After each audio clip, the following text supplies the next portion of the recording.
له پاکستان نه راغلي افغان کاروباریان وایي په خپل هیواد کې ورته د کار کولو ښه زمینه برابره شوې ده. دا د کابل ښار د احمدشاه بابا مینې اړوند سیمه کې یو سوداګریز مارکیټ دی چې بیلابیل ډوله ښځینه او نارینه جامې پکې پلورل کیږي. د دغه سوداګریز مارکیټ څو تنه هټیوال مخکې پاکستان هیواد کې اوسېدل او خپلې پانګې هلته باندې کړې وې. په وروستیو کې بیرته خپل هیواد ته راستانه شوي او دلته یې پانګونه کړې. هغوی وایي د پاکستان هیواد په پرتله ورته په کابل ښار کې د کار ښه زمینه برابره ده. نو الحمدلله دغه یو کال کې چې راغلی یم پاکستان نه او پاکستان الحمدلله دلته کاروبار د ما ښه ده او ښه خوشحاله یو، آزاده ګرځو، نه م څوک په تنګوي او نه د غلا ډار شته، نه د وحشت ډار شته او نه څوک راته وایي چې د ځای نه لاړ شه بل ځای ته.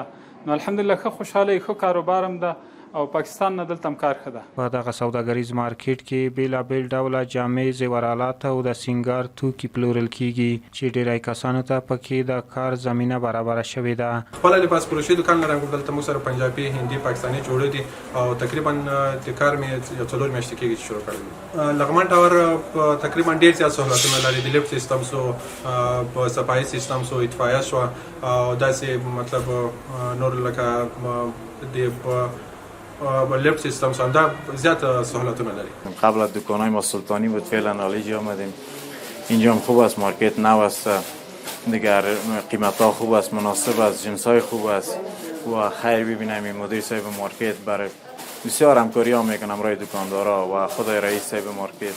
اینجا انشالله همه امکانات است، کل چیز منظم است، بسیار به طریقه درست و از مشتری ها انشالله از پیش ما خفه نمیشه و اروج و آخرش کوشش میکنیم که انشالله یک کس از پیش ما خوش شه و یک جنس خوبتر و با قیمت مناسب بگیره. احمدشاه بابا مینه، لغمان ټاور کې زموږ دکان موجود ده او موږ سره مکمل زیاتره چې راځي هندیان زیات راځي، پاکستانی عموما چې راځي جامې زموږ ته ډېرې کمې وي، خو زیاتره موږ چې هېواد راواردوو هندي جامې ډېرې زیاتې وي.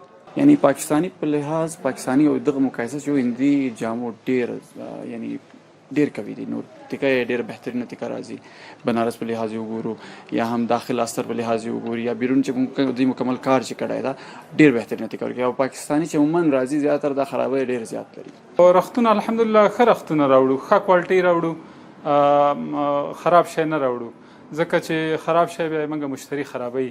نو ښه کیفیت والا راوړو، ښه برنډونه راوړو، پاکستانی، چینایي، هندي، هر قسم رختونه دي او په ضمن کې بیا موږ فرمایشتونه خلکو نه نیسو، لکه د غاړو فرمایشتونه، داسې نور ملکونو نه خلک فرمایشتونه کوي لکه فرانسه، جرمني، لندن، امریکا، دې هیوادونو ته موږ نه د رخ ځي. د یادونې وړ ده چې په وروستیو کلونو کې د هیواد په کچه سوداګرۍ ښه وده کړې او په خصوصي سکتور کې ګڼ شمېر هیوادوالو ته د کوچنیو او لویو کاروبارونو فرصتونه رامنځته شوي دي چې د هیواد په اقتصادي پرمختګ او همدارنګه په پولي ثبات لوړ ساتلو یې د نورو لاملونو ترڅنګ د ډول فعالیتونو هم مثبت اغیز کړی دی.